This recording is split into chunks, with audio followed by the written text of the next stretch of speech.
As China and Arab countries mark the 70th anniversary of the establishment of diplomatic relations, Secretary General of the League of Arab States, Ahmed Aboul Gheit, grants an exclusive interview to Leaders Talk. He has visited China many times and witnessed its remarkable transformation. Development of China today, unprecedented, unbelievable, thanks to the leadership and the Chinese people. He describes China-Arab friendship as solid, close, and full of promise. No foreign intervention and no emphasis or any aspect of the relationship, but friendship and working together. Looking ahead to the second China-Arab State Summit, he hopes more Arab leaders will gather in China. I hope the economic and political cooperation between the two sides, China and Arab countries, would last as long as we desire. Leaders Talk. Stay tuned.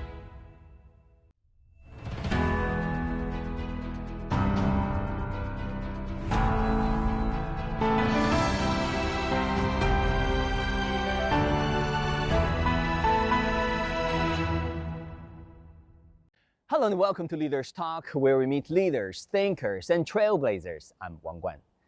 From the ancient Silk Road to today's high-quality Belt and Road cooperation, ties between China and the Arab world span 1,000 years and remain deeply relevant. This year marks 70 years of diplomatic relations between China and the Arab countries. We speak with Ahmed Aboul Gheit, Secretary General of the League of Arab States. How does he view China-Arab cooperation today? What does he expect from the second China-Arab State Summit? And in an uncertain world, how can both sides work together to add stability? Here is our conversation. Your Excellency, Secretary General Gheit, welcome back to Beijing. It is a real privilege to talk to you again. Thank you very much for the hospitality. This is my 6th visit. I came before 5 times. Let's say, what is the one thing that impressed you the most about China? First time it was 1990, and since that time 35 years have passed. The development of China today, unprecedented, unbelievable, thanks to the leadership and the Chinese people, the discipline of China, the dedication to work, and the quality of life the Chinese people are leading nowadays. One reads in books over the history, certain times that have had suffering and poverty, but today you feel the wealth of the Chinese nation. That wealth comes through dedication, work, proper planning, and the achievement of objectives. But our Arab brothers and sisters have suffered, and they have persevered and have made a comeback as well, right? Going through colonialism and now having nation states doing solidarity, and saying no to Western powers at some point. I mean, we've been through similar things, no? Yes, but the Arab nation passed through also most difficult times, through successive wars with Israel, as well as what they call in the West the Arab Spring.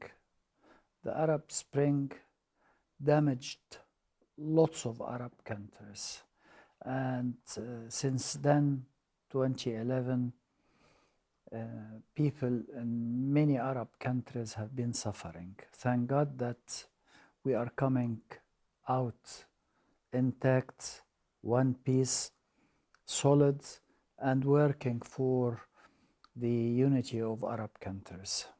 To what extent do you think, Mr. Secretary General, China is a different kind of partner, is offering a different kind of partnership to the Arab world? No foreign intervention and no emphasis or any aspect of the relationship, but friendship and working together. That is the main feature of Chinese work with Arab countries. And then 3 words to describe China-Arab friendship at this point. Solid, full of cooperation, hopefully great success.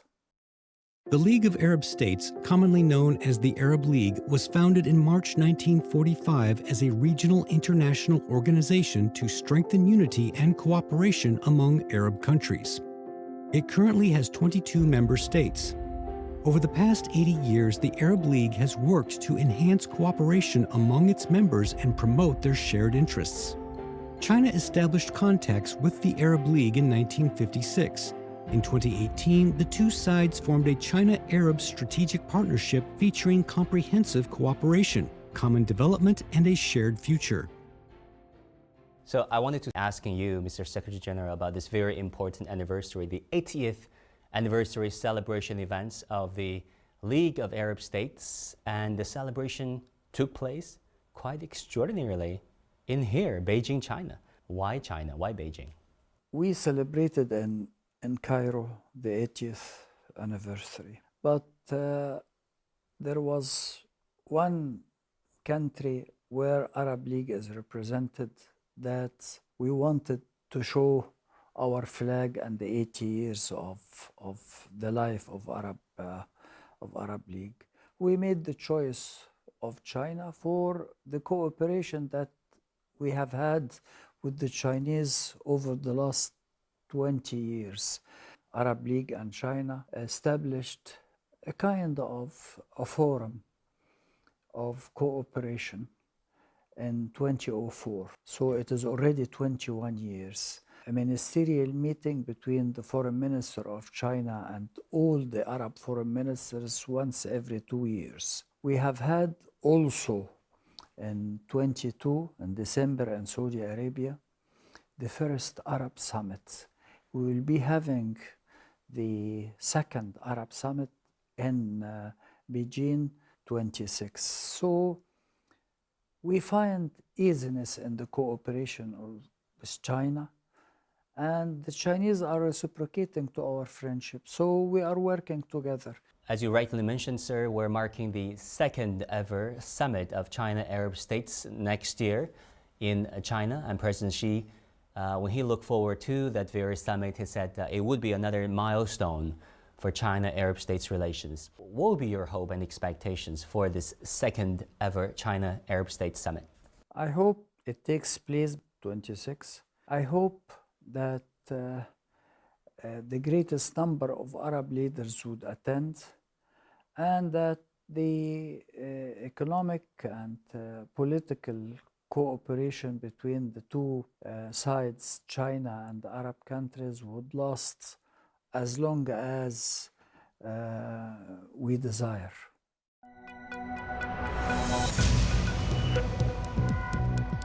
Each day, there are millions of stories. Each one can open new perspectives, new possibilities. Wherever you look, we are there. To see, discover, explore.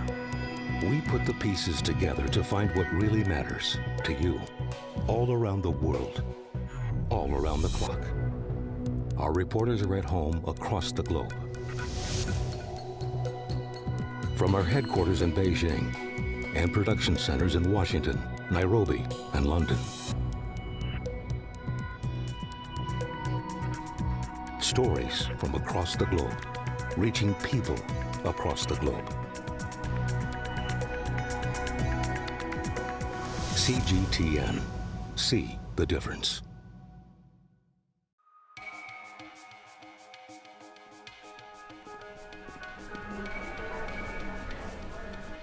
You're watching breaking news on CGTN.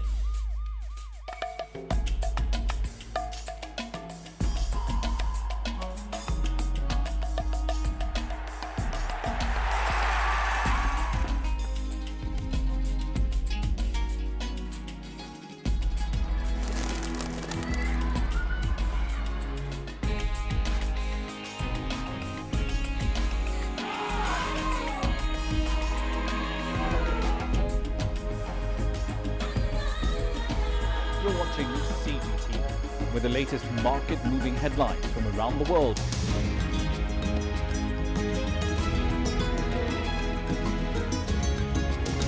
Welcome to the world today on CGTN.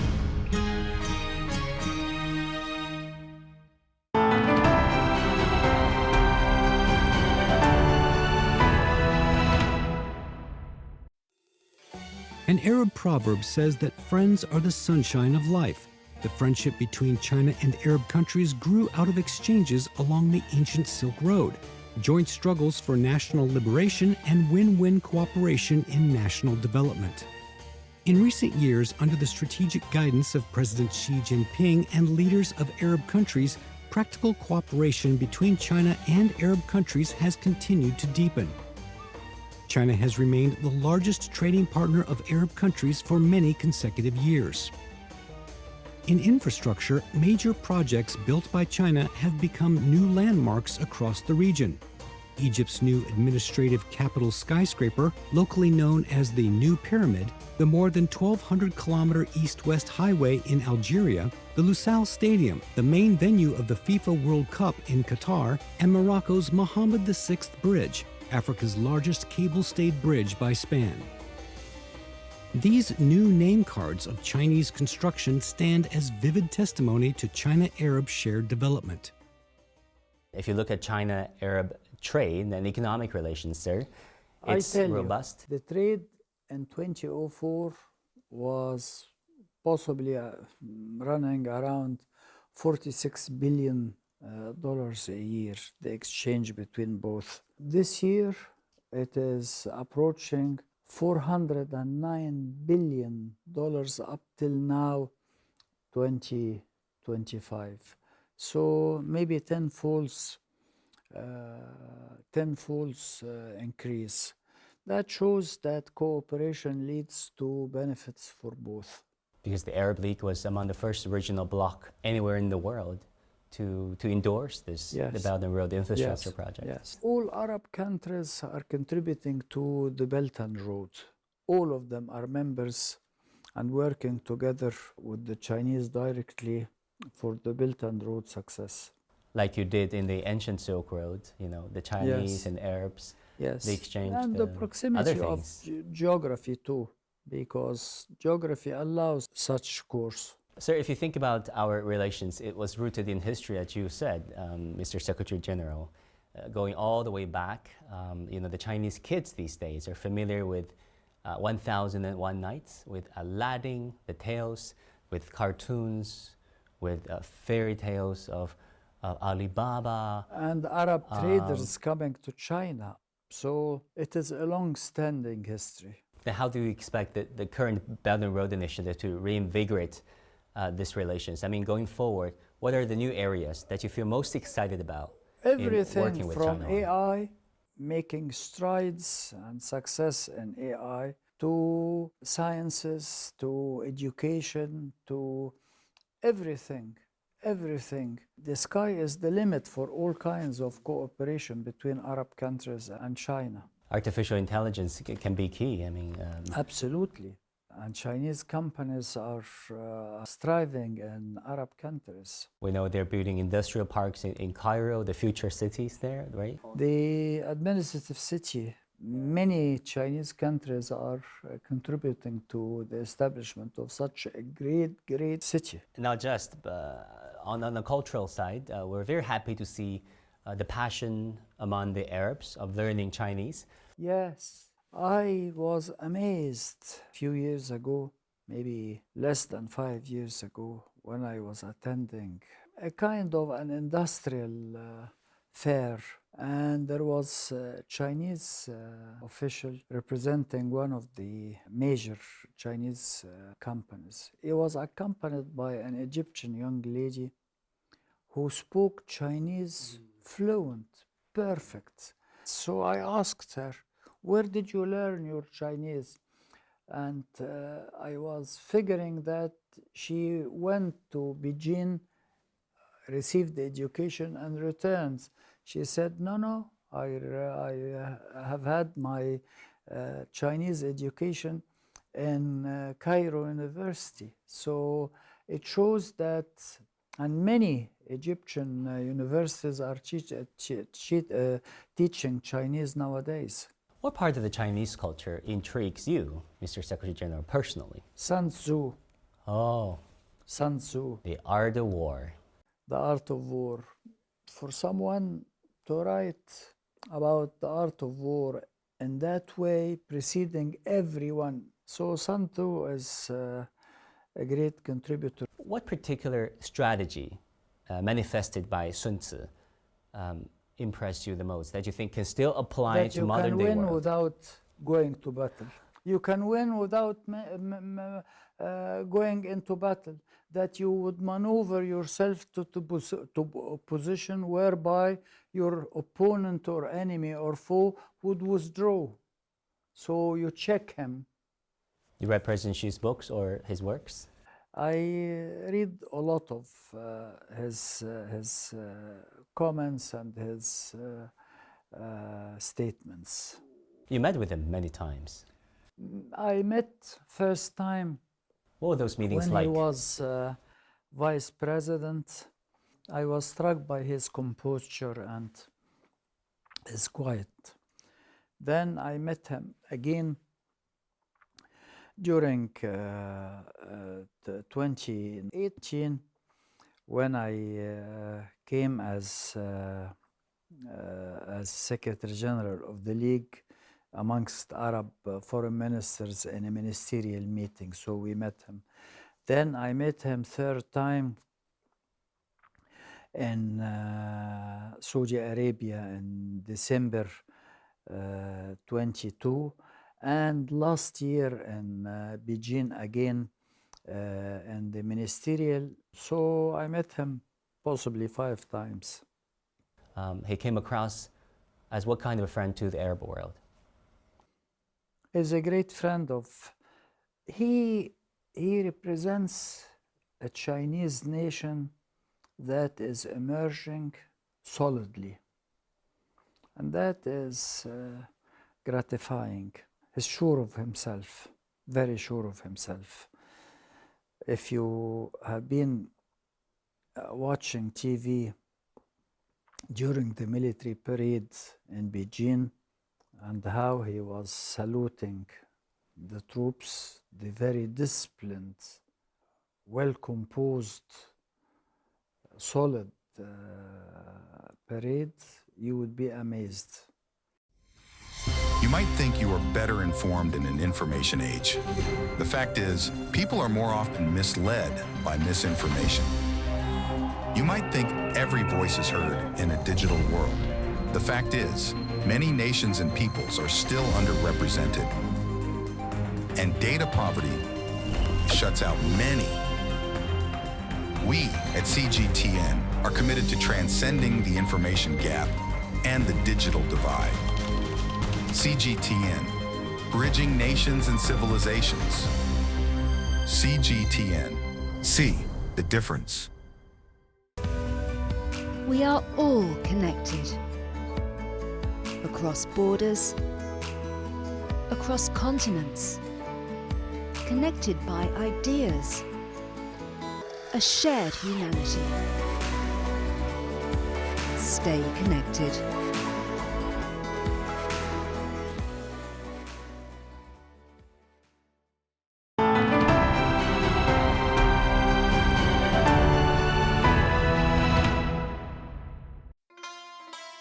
The Middle East, a land of ancient civilizations and vast development potential, has been scarred by the shadow of the Palestine-Israel conflicts. This long-running conflict has resulted in an unprecedented humanitarian catastrophe.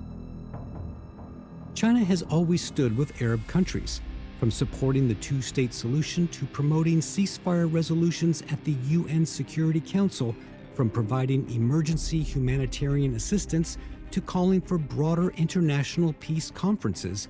China has consistently taken concrete actions to contribute its wisdom and solutions to building a more just and reasonable global governance system. After the World War II, countries were divided into the camps, but Arab states somehow carved out its own path and then became an own independent grouping. We adopted the Arab League is composed of 22 countries, but not all of them were independent in 45, only 7. So the 7 agreed on a certain path that was embracing non-alignment.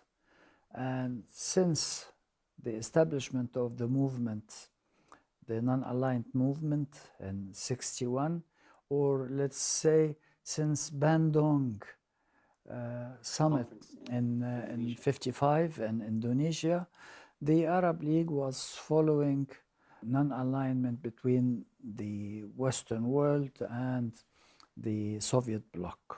There was a temporary ceasefire on October the 10th in Gaza. What do you make of this latest break of the ceasefire? The Israelis are aiming to expand in Palestinian territory. They are hopeful to be allowed or to manage to expel Palestinian people out of their territories. But thank God that the international community is standing firm against such behavior. Countries like Egypt and Jordan rejected outright the desire to push the Palestinians out of their territories. The Israeli action and behavior failed.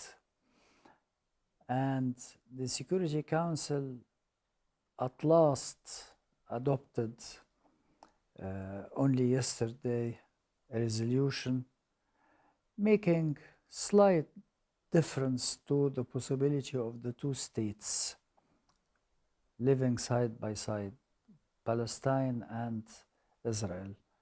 So we are hopeful that the Security Council's resolution would be implemented in proper conduct, and that everybody abides by whatever that has been agreed in the resolution. And I ask for going beyond a full Israeli withdrawal from the Gaza Strip.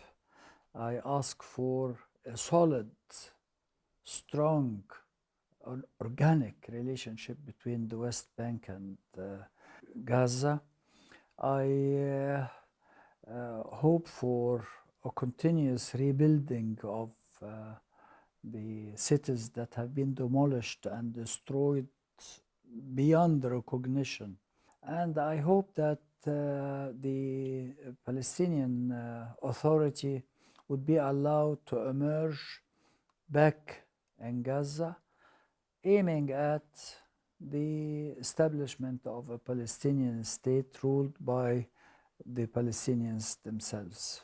Because there are 4 initiatives proposed by President Xi on development, and then security, and last year on civilizations, and this year at the SCO, the Shanghai Organization, Security Organization Summit in Tianjin, proposed another initiative by President Xi. We support all of them. The Arab countries are in support right now, in support of, if not all, the Chinese initiatives presented by President Xi. They are working closely with the Chinese. I arrived the day before to participate in a conference on the exchange of the two civilizations, the Chinese civilization and the Arab civilization. Tomorrow and the day after, I will be attending in Shanghai a meeting on global initiative for development, presented also by President Xi. So we in Arab countries, we appreciate what the Chinese are offering. And we are working closely with them to enhance and to ensure success of such initiatives. You have been in this position as the Secretary General of the Arab League for almost 10 years. 9.5 years. Remaining 9 months to go. What is the toughest situation that you've ever dealt with, sir, in the 10-year and tenure? I have had many issues that tormented me, but the most important and the problem that is always facing us is the Israeli behavior towards the Palestinians.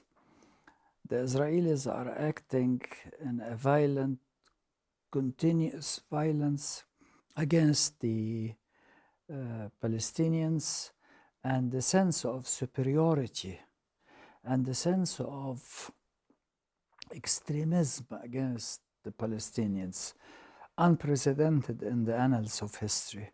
What is the one thing that you hope can happen beyond your tenure in the next, let's say, 10 years? The establishment of a Palestinian state. Talking about media cooperation, it's very important, where you very graciously hosted the CMG delegation, where you even awarded a Friendship Goodwill Award to China Media Group for promoting mutual understanding and friendship between China and the Arab world. And you said you watched CGTN Arab? Yes. And CGTN English? Not only in Arabic, but also in English. What does the Chinese media, the Chinese voice represent to you? The balance. What are really in need of is balance, is objectivity, and it is there. Especially in today's world, where the Chinese world and the Arab society are so misportrayed and misrepresented and misunderstood, right? People are coming to know the real facts of development. Thank you very much, sir. And we wish you all the best for the rest of your stay in China.